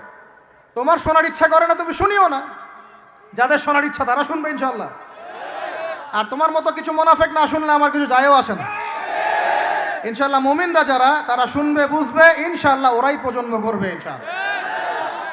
আর আমাদের ভুল হতে পারে, ভুল হলে সেটা ওলামায়ে কেরাম সংশোধন করবেন। ওলামায়ে কেরাম যদি আমাদেরকে বলেন এটা ভুল হয়েছে, অবশ্যই মাথা পেতে নেব ইনশাল্লাহ। আমরা আলেম ওলামার বাইরে নই, ওলামায়ে মুহাক্কিকের বাইরে নই। তাহলে আপনাকে কি আমি ভিতরে চোখ দিয়ে পুরো বিশ্বের রাজনীতি বোঝাতে পেরেছি? পুরো বিশ্বের অর্থনীতি বোঝাতে পেরেছি? পুরো বিশ্বের শিক্ষাটাও বুঝেন এবার? আপনার কাছে মনে হচ্ছে পুরো বিশ্বের শিক্ষা খুব উন্নত, বাহ্যিকভাবে বস্তুবাদী ক্ষেত্রে উন্নত, মঙ্গলে যাচ্ছি, চাঁদে যাচ্ছি, স্যাটেলাইট পাঠাচ্ছি ইত্যাদি, তো এগুলো বস্তুবাদী উন্নতি। আদতে কি হচ্ছে দেখেন, নীতি নাই, শিক্ষা অর্জন করার পর নৈতিকতা নাই, চরিত্র নাই, সালাম কালাম নাই, ধর্মভীরুতা নাই, আমানতদারিতা নাই। একজন ডক্টর, সে মাশাআল্লাহ ডক্টর হয়েছে, হওয়ার পরে এখন সে দেখছি কসাই হয়ে গেল। তাহলে কোন শিক্ষাটার ঘাটতি হলো? নীতির, নৈতিকতার, ইসলামের ওই বুঝটা নাই, পরকালীন কনসেপ্ট নাই। একজন ইঞ্জিনিয়ার মাশাআল্লাহ, আপনি theta, sine theta, cos theta সব তো বুঝেন মাশাআল্লাহ। আপনি একজন আর্কিমিডিস থেকে শুরু করে পিথাগোরাস সব পড়ে ফেললেন, কিন্তু ইঞ্জিনিয়ার হয়েও তো আপনি চোর হলেন। তাহলে কোন শিক্ষার অভাব হলো বলেন? একটা মেয়েকে আপনি দেখছেন মাশাআল্লাহ এগিয়ে যাচ্ছে, বাপরে বাপ, ফেমিনিস্ট রেভলিউশন। আদতে ওর গায়ে এখন একটা গেঞ্জি, ওর গায়ে পায়ে একটা জিন্সের প্যান্ট, বাহিরের চলাফেরা দেখে তার অঙ্গ প্রত্যঙ্গ সব স্পষ্ট দেখা যাচ্ছে, সে স্পষ্ট বেপরদায় চলছে। একটা ছেলেকে আপনি দেখছেন বাহির থেকে পড়ে আসলো, এসে এখানে ট্রান্সজেন্ডার হয়ে গেল, লিঙ্গ পরিবর্তন করতেছে। ছেলেপেলেকে দেখছেন এখানে ডিগ্রি অর্জন করেছে, কিন্তু মাদক ছাড়তে পারছে না, মেয়েদের সাথে জেনা ছাড়তে পারছে না, সমকামিতা ছাড়তে পারছে না। শিক্ষার সংজ্ঞাটাই বা আসলে কি? তাহলে সংজ্ঞাটা কি? এডুকেশনের সংজ্ঞাটা কি আমাকে বলেন? শিক্ষার মূল সংজ্ঞাটা কি? আমরা কি এই বিশ্বের মূল শিক্ষা ব্যবস্থা কি মুসলমানরা গড়ে দেয় নাই? একটা বই কিনেন বাসায় গিয়ে, যে এই বিশ্বের 1000 সেরা আবিষ্কার, ওখানে দেখবেন সবগুলো মুসলমানদের নাম আছে না নাই? আপনি যে ল্যাপটপ চালাচ্ছেন, অ্যালগোরিদম কে দিয়েছে? হিন্দু ভাইরা দিয়েছে, খ্রিস্টান ভাইরা দিয়েছে। আমি বোঝানোর জন্য ভাই বলছি, বৌদ্ধ ভাইরা দিয়েছে, এরা দেয় না। কারা দিয়েছে? মুসলিমরা দিয়েছে। আপনি যে মেডিকেল সায়েন্সের কথা বলছেন, মূল জিনিসটা কে দিয়েছে? মুসলিমরা দিয়েছে। রক্ত সংবহন তন্ত্র কারা আবিষ্কার করেছে? মুসলিমরা। আপনি জাবির ইবনে হাইয়ানকে ছাড়া আপনি কেমিস্ট্রি পড়াতে পারবেন না। ইবনে রুশদ, ইবনে সিনাকে ছাড়া আপনি মেডিকেল সায়েন্স আগাতে পারবেন না। আপনি ইবনে রুশদ ছাড়া এই যে আমরা পাটিগণিত, বীজগণিত, জ্যামিতি, ত্রিকোণমিতি, পরিমিতি করে আপনি করতে পারবেন না। আমরা তো জেনারেল লাইন পড়েছি, আমাদের সাথে বসেন, এগুলো হয়তো সবাই আপনাকে বোঝাতে পারবে না। মূল জ্যোতির্বিদ্যায় যাচ্ছেন, আপনি অ্যাস্ট্রোনমিতে যাচ্ছেন, অনেক কিছু করছেন, আপনি মুসলিমদেরকে ছাড়া এক পা আগাতে পারবেন না। মূল ভিত্তিটা গড়ে দিয়েছে কারা? উমাইয়ারা, আব্বাসীয়রা, সেলজুকরা, উসমানীয়রা এবং 4 খলিফার সময়। এই সময়ে এই শিক্ষার মূল ভিত্তিটা দাঁড়িয়েছে। এই যে আমরা যে নাহু সরফের কিতাবগুলো পড়ি, আমাকে বলেন তো, নাহু সরফের কিতাব রাসূলের যুগে ছিল? বলেন, ছিল না। কোন খলিফার সময় থেকে এগুলো সারা বিশ্বে ছড়িয়ে গেল? নাম জানেন? আলী ইবনে আবি তালেব। কি নাম? আলী ইবনে আবি তালেব। আরবি ব্যাকরণের পুরো ভিত্তি দিয়ে দিয়েছেন তিনি, লুকা দিয়ে দিয়েছেন, কায়দাগুলো দিয়ে দিয়েছেন। এখন সারা বিশ্বের মানুষ আরবি পড়ছে, আরবি বুঝতে পারছে, ব্যাকরণ বুঝতে পারছে, কোরআন নিয়ে গবেষণা করতে পারছে। প্রত্যেকটা সেক্টর, ধর্মীয় অঙ্গন বলেন, অর্থনীতি বলেন, জ্যোতির্বিদ্যা বলেন, কেমিস্ট্রি, ফিজিক্স যাই বলেন, মুসলমানদের কাছে আর আগাতে পারবেন না। তাহলে আমরা যে যুগে ছিলাম সেইখানে কি ফিরে আসা যাবে না? সম্ভব না? তাহলে প্রয়োজন কিসের? প্রয়োজনটা হচ্ছে, আমি জেনারেল শিক্ষার বিরোধী নই, কোশ্চিনকালেও নয়। জেনারেল শিক্ষা থাকবে, ইংরেজির প্রয়োজন আছে, বাংলা অবশ্যই প্রয়োজন আছে, মুক্তিযুদ্ধ সংস্কৃতি আমরা জানবো, শিখবো, চেতনা ধারণ করব, সব ঠিক আছে।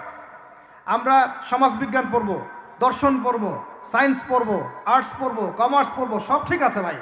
মেডিকেল সায়েন্স পড়েন, ইঞ্জিনিয়ারিং পড়েন, কিন্তু কোরআন বাদ দিয়ে নয়, হাদিস বাদ দিয়ে নয়, আকিদা বাদ দিয়ে নয়, সিরাত বাদ দিয়ে নয়, ফিকহ বাদ দিয়ে নয়।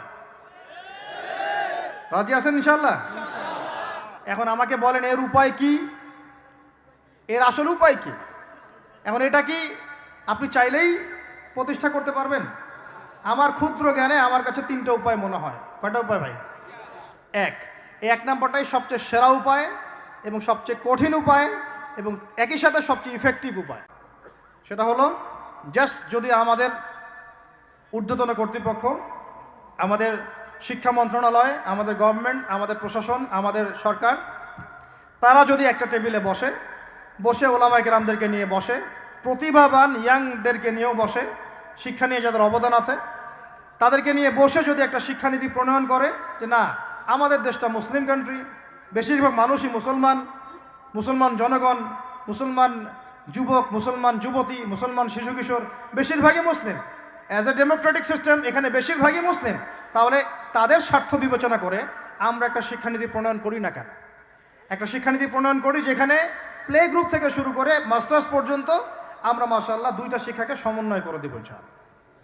এই সমন্বয়টা করলে আমার ছেলে বললাম তো 2 দিকেই ইনশাআল্লাহ এক্সপার্ট হবে, আমাদেরকে আলাদা করে কোনো প্রতিষ্ঠান খুলতেও হবে না। এটা কি করা যায় না? এটা যদি করা যায় তাহলে আমাদেরকে আলাদা করে কোনো মাদ্রাসাও খুলতে হচ্ছে না এখন, বরং যা আছে এটা দিয়ে যথেষ্ট, যা আছে এটা দিয়ে যথেষ্ট। আর সুন্দর নীতি থাকবে, সিলেবাস করে দেওয়া হবে, দেখবেন সবাই একই ভাষায় কথা বলছে, একই শিক্ষা শিক্ষিত হচ্ছে, একটা লেভেল পর্যন্ত অ্যাটলিস্ট মানুষ নৈতিক শিক্ষা পাবে, ইসলামী শিক্ষা পাবে। পরবর্তীতে গিয়ে ফ্যাকাল্টি আলাদা হয়ে যাবে, তারা কেউ ইঞ্জিনিয়ার, কেউ ডক্টর ইত্যাদি ইত্যাদি হতে পারে।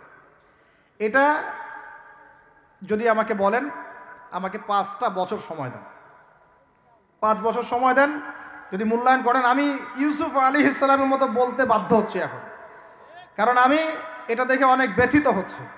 কেউ বলুক না বলুক, আমি কোনো দলের পক্ষ থেকে বলছি না, কোনো মতের পক্ষ থেকে না, কোনো রাজনৈতিক ব্যক্তিবর্গের পক্ষ থেকেও নয়, আমি আমার ব্যক্তিগত ব্যক্তি স্বার্থের পক্ষ থেকে বলছি, আমাকে 5টা বছর সময় দেন, ইনশাল্লাহ এটা আমি গড়ে দিতে পারবো ইনশাল্লাহ। জাস্ট আমাকে একটা সমৃদ্ধ লাইব্রেরি দেন, বসার জায়গা দেন, কাজ করার জায়গা দেন, স্বাধীনতা দেন, ইনশাল্লাহ আমি করে দেই। তারপরে আপনারা চেক করেন, যদি মনে হয় হ্যাঁ দেয়া যায় তাহলে দেন, না হলে আমারটা ছুঁড়ে ফেলে দিন ইনশাল্লাহ। পরে প্রয়োজনে ওটা আমি একা একা আমার একটা ইউনিভার্সিটি বানাই, সেখানে পড়াবো ইনশাল্লাহ। এটা 1 নাম্বার অপশন। 2, যদি এটা না করা হয়, আর এটা না করার সম্ভাবনাও আছে, কারণ আমি বলছি পুরো বিশ্ব আমরা নিয়ন্ত্রণ করি না, আমরা নিয়ন্ত্রিত। আমরা কি নিয়ন্ত্রিত? তারপরে 2য় অপশন হচ্ছে, যতগুলো শিক্ষা প্রতিষ্ঠান এখন আছে, স্কুল হোক আর মাদ্রাসা হোক, এগুলোতে আপনারা সিলেবাসের মধ্যে একটু সমন্বয় নিয়ে আসার চেষ্টা করেন। সিলেবাস একটা আছে, ঠিক আছে, বুঝলাম, একটু সমন্বয় আনার চেষ্টা করেন। সমন্বয় করে অ্যাটলিস্ট বাংলা ইংরেজির সাথে আরবিটাকে মিক্স করার চেষ্টা করেন। আমার ছেলে কোরআন শিখলে কোনো সমস্যা নাই, সে বিপদগামী হবে না, সে গোমরা হবে না, সে কখনো জঙ্গি সন্ত্রাসী হয়ে যাবে না ইনশাআল্লাহ, বরং সে এই দেশের একজন সম্পদ হবে ইনশাআল্লাহ, ইনশাআল্লাহ তাআলা।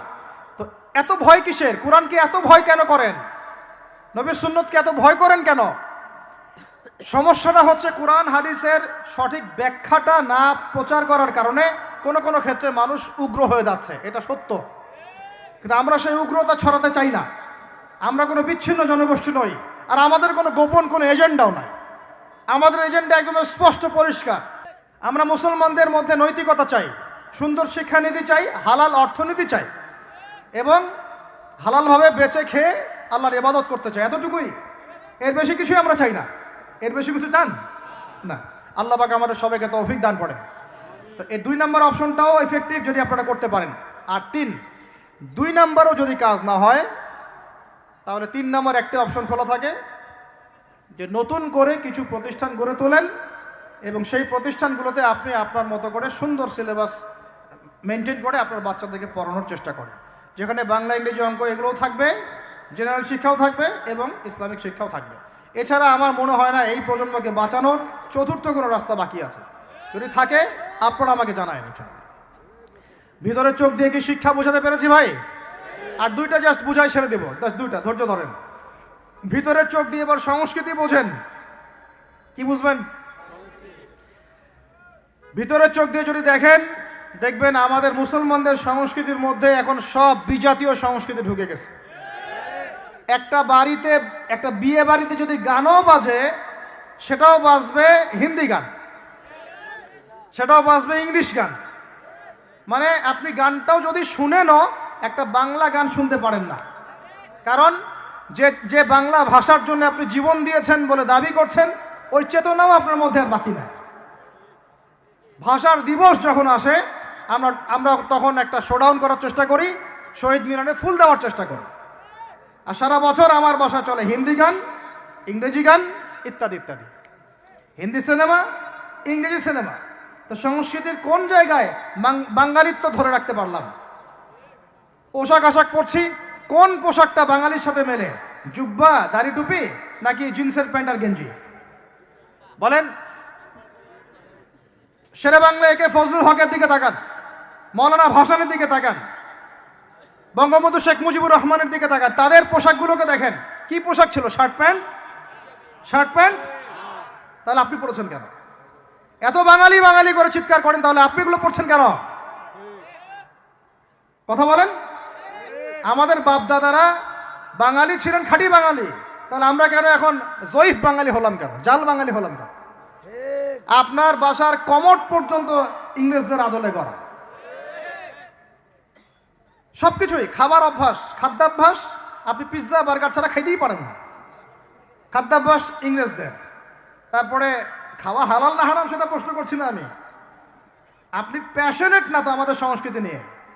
আমাদের সংস্কৃতির মূল জায়গাটা কই? পাঞ্জাবি পায়জামা তো পড়ছেন না, এটা আমাদের সংস্কৃতি ছিল, ঢিলে ঢালা পোশাক পরতাম। আমাদের সংস্কৃতি ছিল মাছে ভাতে বাঙালি, ওই মাছ তো ফরমালিন দিয়ে সব নষ্ট করে ফেলেছেন। মাছেও ভেজাল, ভাতেও ভেজাল, পুকুর সব ভরাট করে ফেলতেছেন, নদীগুলো শুকায় যাচ্ছে। নদীমাতৃক বাংলাদেশ, নদী কোথায়? নদীতে পানি কোথায় বলেন? পানির ন্যায্য হিস্সাই বা কোথায়?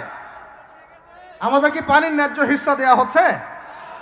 তাহলে আমরা কি দাস হয়ে থাকবো নাকি? আল্লাহ পাক আমাদেরকে বোঝার তৌফিক দান করেন। সংস্কৃতি দেখেন, সংস্কৃতি কি ছিল আমাদের? আমাদের বাপদাদাদের যুগটা চলে যান, ওই ফজরের আগে তারা ঘুম থেকে উঠতেন, আসসালাতু খায়রুম মিনান নাওম, কানে গেলে ঘুম থেকে উঠে যাইতেন, নামাজ পড়তেন, বাংলার ঘরে ঘরে কোরআন তেলাওয়াত শোনা যাইতো। এখন কি শোনা যায়? ফজরে পুরা ঘুম। প্রথম কাতারে আপনি যে কয়টা মানুষকে পাবেন, তার মধ্যে 90% দাড়ি পাকা।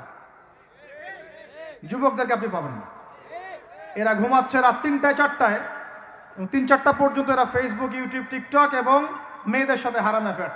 এই ছেলেরা কি আদতে বাঙালি? এরা কি বাঙালি?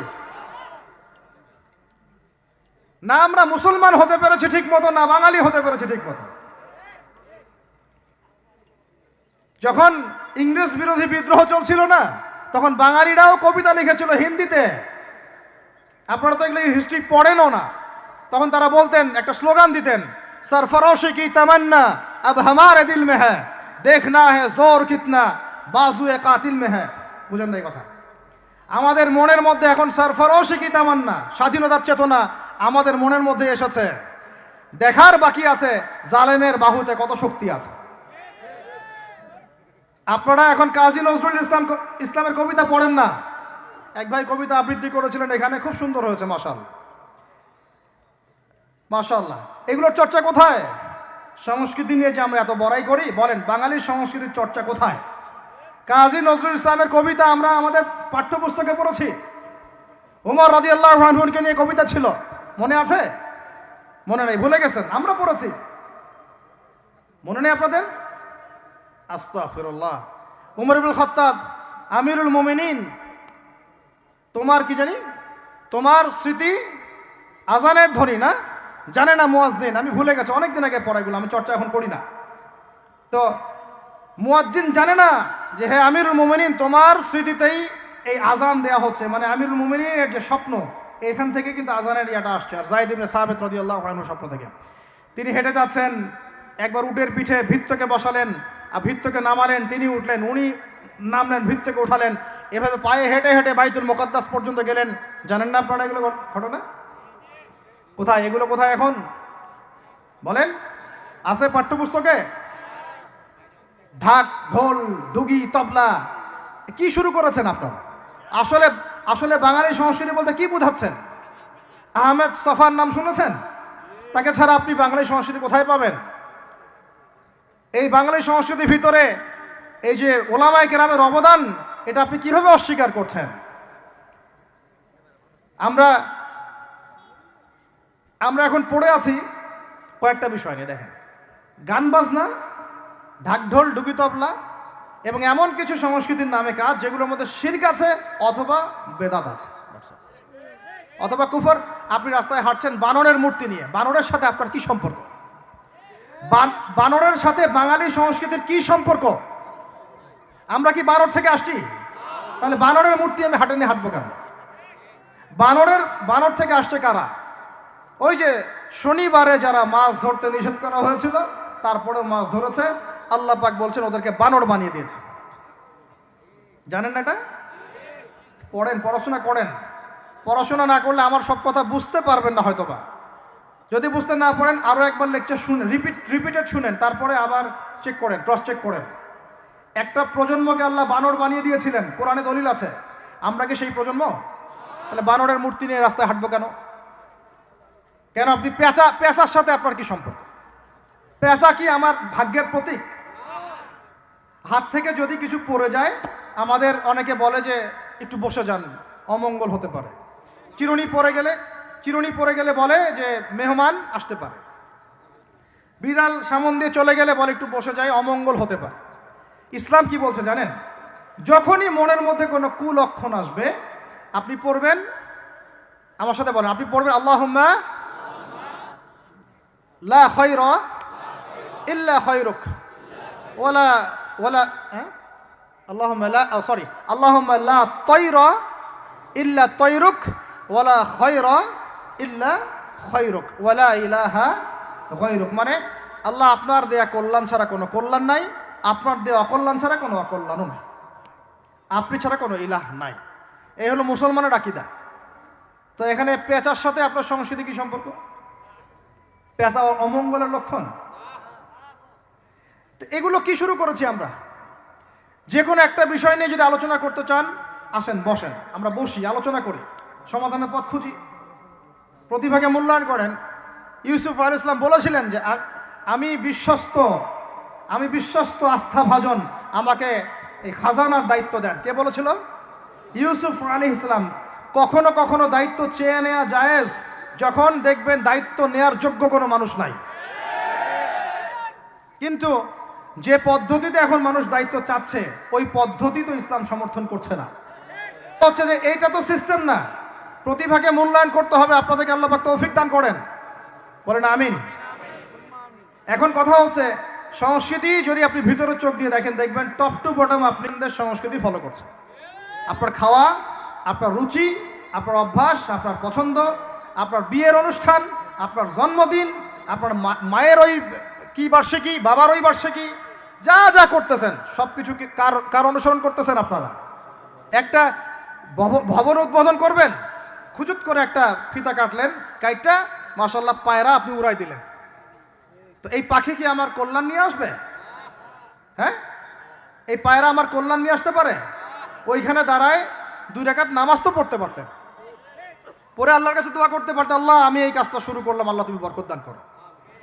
আমার সংস্কৃতি। একটা দোকান করেছেন, বাড়ি করেছেন, শুরুতেই আপনি ডিজে পার্টি দিলেন, ডিজে পার্টি, সুবহানাল্লাহ, সূরা বাকারার তেলাওয়াত তো দিলেন না। তাহলে পুরো বিশ্বের প্রত্যেকটা ডিপার্টমেন্ট, মূল জায়গাগুলো আমরা এখন নিয়ন্ত্রিত হচ্ছি। এবং ভিতরের চোখ দিয়ে যদি দেখি, আমরা আমাদের শেকড় থেকে দূরে সরে গেছি ভাই। আল্লাহ পাক আমাদের সবাইকে বোঝার তৌফিক দান করেন। কথা বললে অনেক কথা বলতে পারতাম, আজকে আর বলতেছি না, শেষ করে দিই। আরেকটা পয়েন্ট বলবো, খালি লাস্ট পয়েন্ট, সেটা হচ্ছে ধর্মীয় অঙ্গনে। শেষ পয়েন্টটা কি ভাই? প্রথম পয়েন্টটা মনে আছে?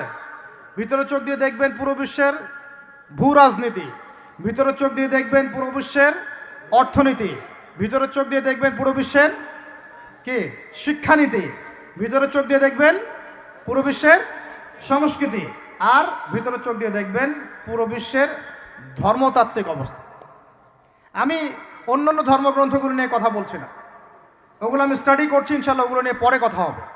এখন আমি ওই জায়গায় আসি নাই যে ওইখান থেকে প্রত্যেকটা বিষয়ে ডিবেট করে করে ওদের সাথে আমি বাহাসে যাব, এরকম কোনো জায়গায় আমি এখনও পৌঁছাই নাই। আর এটার দরকার আছে, কারণ সারা দেশে খ্রিস্টান মিশনারিদের তৎপরতা বেড়েছে। এই জন্য আমাদেরকে তুলনামূলক ধর্মতত্ত্ব পড়তে হবে, ওদের সাথে আমাদেরকে বাহাস করতে হবে, এই ভাইদেরকে ফিরিয়ে আনতে হবে। অনেকে টাকার কারণে উত্তরবঙ্গের দিকে, দক্ষিণবঙ্গে, আপনার পাহাড়ি এলাকার দিকে এগুলোর তৎপরতা প্রচুর বেড়ে গেছে। আমরা তো মাশাআল্লাহ মিলাদ আর জিলাপি আর খোরমা আর কিয়াম নিয়ে দাঁড়িয়ে আছে। ভিতরে যে ইসলাম কোথায় চলে যাচ্ছে আমরা তো জানি না। আল্লাহ পাক আমাদেরকে বোঝার তৌফিক দান করেন। আরও বেড়েছে, ওই যে একটু আগে আপনারা আলোচনা করছিলেন কাদিয়ানি মতবাদ, এটা বাড়ছে, সুদি এনজিওর মতবাদ বাড়ছে। একজন আলেম বলেছিলেন বাংলাদেশের, যেদিন বাংলাদেশের 50% মানুষ খ্রিস্টান হয়ে যাবে, শিয়া হয়ে যাবে, কাদিয়ানি হয়ে যাবে, ওই দিন আপনাদের হুঁশ ফিরবে। আল্লাহ পাক আমাদেরকে ওই দিন আসার আগেই হুঁশে আসার তৌফিক দান করেন। সব ইখতিলাফি বিষয়গুলো ভুলে যান, মুমিনদের সাথে থাকেন, ওলামায়ে কেরামের জামাতের সাথে থাকেন, ছোটোখাটো বিষয় নিয়ে তর্ক করা বন্ধ করেন, ইস্যু পাগল হওয়া বন্ধ করেন, ডিভাইস আসক্তি বন্ধ করেন, এই শোডাউনগুলো বন্ধ করেন, মূল জায়গাগুলোয় কাজ করেন। সালাত, তাহাজ্জুদ, হালাল রিজিক, আদর্শ পরিবার গঠন, ঠিক আছে, দাওয়াতের মেহনত, সৎ কাজে আদেশ, অসৎ কাজে নিষেধ, এগুলোতে মনোযোগী হন। আল্লাহ পাক ইনশাআল্লাহ আমাদেরকে তৌফিক দান করবেন ইনশাআল্লাহ। কারণ আল্লাহ ওয়াদা করেছেন, ইন তানসুরুল্লাহ ইয়ানসুরুকুম, তোমরা আল্লাহকে সাহায্য করো, আল্লাহ তোমাদেরকে সাহায্য করবে ইনশাআল্লাহ। কিন্তু ওয়াইন তাতাওয়াল্লাহ, তোমরা যদি সাহায্য না করে মুখ ফিরে চলে যাও, তাহলে ইয়াস্তাবদিল কওমান গায়রাকুম, আল্লাহ পাক অন্য কওমকে তোমাদের জায়গায় নিয়ে আসবেন, তোমাদেরকে সরাই দিবেন। সুম্মা লা ইয়াকুনু আমসালাকুম, তারা তোমাদের মতো অপদার্থ হবে না। নাউযুবিল্লাহ। আমরা চাই আল্লাহ যেন আমাদেরকে সরিয়ে না দিয়ে আমাদের দ্বারাই খেদমত নেন। আল্লাহ পাক কবুল করেন। আমাদের এই পুরো প্রজন্মটাকে আল্লাহ পাক তওবা করে ফিরে আসার তৌফিক দান করেন। বিশ্বের বুকে ওমর রাদিয়াল্লাহু আনহুর সময় আমরা যেমন মাথা উঁচু করে বাঁচতাম, ওইভাবে বাঁচার তৌফিক দান করেন। এমন একটা জায়গায় পুরো জাতিকে নিয়ে যাওয়ার তৌফিক দান করেন যেন আমাদের ভয়ে ওরা থরথর করে কাঁপা শুরু করেন ইনশাআল্লাহ। এগুলো বললে অনেক কথা, বললে কথা অনেক দিকে চলে যায়। কথা হচ্ছে, আমরা বিগত 70 বছরে আমরা একটা মিসাইল বানাতে পারি নাই এখন পর্যন্ত। কথা অনেক গভীর। আমাদেরকে আরো ভয় করবে কিভাবে? এ বিশ্বে তো ঢাল তলোয়ার দিয়ে যুদ্ধ হয় না। ওয়াইদ্দু লাকুম মাস্তাতাতুম মিন কুওয়াতিন, সূরা আনফালের মধ্যে আল্লাহ পাক আয়াত নাযিল করেছেন, হে মুসলিমরা তোমরা শক্তি অর্জন করো, তোমরা শক্তি সামর্থ্য অর্জন করো। তুরহিবুনা বিহি আদুওয়াল্লাহি ওয়া আদুওয়াকুম, এই শক্তি দিয়ে তোমরা আল্লাহর দুশমনদেরকে ভয় দেখাবা। এটা কে বলেছেন? আল্লাহ বলেছেন। ওই শক্তি কই? তা আমরা আপোষে লড়াইয়ে পড়ে আছি, আঞ্চলিক রাজনীতি নিয়ে পড়ে আছি, ভাইয়ে ভাইয়ে মারামারি কাটাকাটি করছি, আমরা গীবত সমালোচনার রাজনীতি করছি, মূল শক্তিটা আমরা অর্জন করতে পারছি না। আল্লাহ পাক আমাদেরকে সেইটা বোঝার তৌফিক দান করেন। চিন্তা করবেন না, চিন্তা করবেন না, আমরা যদি করতে পারি আল্লাহ পাক আমাদের হাতেই বিজয় দিবেন ইনশাআল্লাহ। আর এটাও চিন্তা করবেন না, নিশ্চিত থাকেন যদি আমরা করতে না পারি আল্লাহ আমাদের একটাকেও জীবিত রাখবে না, একটাকেও না। আল্লাহ পাক সবগুলাকে সরাই দিবেন ইনশাআল্লাহ, দিয়ে এমন একটা প্রজন্ম নিয়ে আসবেন ওরা পারবে ইনশাআল্লাহ তাআলা। এটা ইয়াকিন রাখেন। আমরা যদি গাদ্দার হই, মুনাফিকি করি, আমানতের খেয়ানত করে ফেলি, ওই চেতনা আমরা যদি ধ্বংস করে ফেলি, আল্লাহ পাক আমাদেরকে রাখবেন না। আর হে ঢাকাবাসী শোনেন, আল্লাহ পাক না রাখার জন্য একটা 5 মাত্রার ভূমিকম্প যথেষ্ট। আল্লাহকে ভয় করেন। ঢাকায় জেনা বেড়ে গেছে, মাদক বেড়ে যাচ্ছে, ইয়াবাখোর বেড়ে যাচ্ছে, ছিনতাই বাড়তেছে, কত কি হচ্ছে আমাদের শহরে, আমাদের চোখের সামনে। অশ্লীলতার কারণে এই ভূমিকম্পের আযাব আসে, নোংরামির কারণে আসে, জেনার কারণে আসে, পরকীয়ার কারণে আসে, ব্যভিচারের কারণে আসে, ঘরে ঘরে ঢুকেছে এগুলো। আল্লাহ পাক আমাদের ঢাকাবাসীকে হেদায়েত দান করেন। আমি তো আপনাদের একজন, আমি কিন্তু আপনাদের একজন, আমি আপনাদের বাইরের কেউ না। কিন্তু এগুলো দেখে আমার মনটা কাঁদে, কষ্ট হয়। ঢাকা যেমন মসজিদের শহর, এই মসজিদের শহরের মধ্যে এরকম অন্যায় অবিচার ঘরে ঘরে কেমন করে ছড়িয়ে পড়ে? কেমন করে? একটা অপরাধ হয়েছে আমাদের। অপরাধটা হচ্ছে আমরা সৎ কাজে আদেশ করেছি, অসৎ কাজে সমানভাবে নিষেধ করি নাই। সৎ কাজে আদেশের সাথে এখন থেকে অসৎ কাজে নিষেধও করবেন। আল্লাহ পাক তৌফিক দান করেন। আল্লাহ পাক এই জজবা চেতনা আপনাদের সবার মধ্যে দান করেন, আমিন। আইন হাতে তুলে নেবেন না, কিন্তু অন্যায়ের প্রতিবাদ করবেন।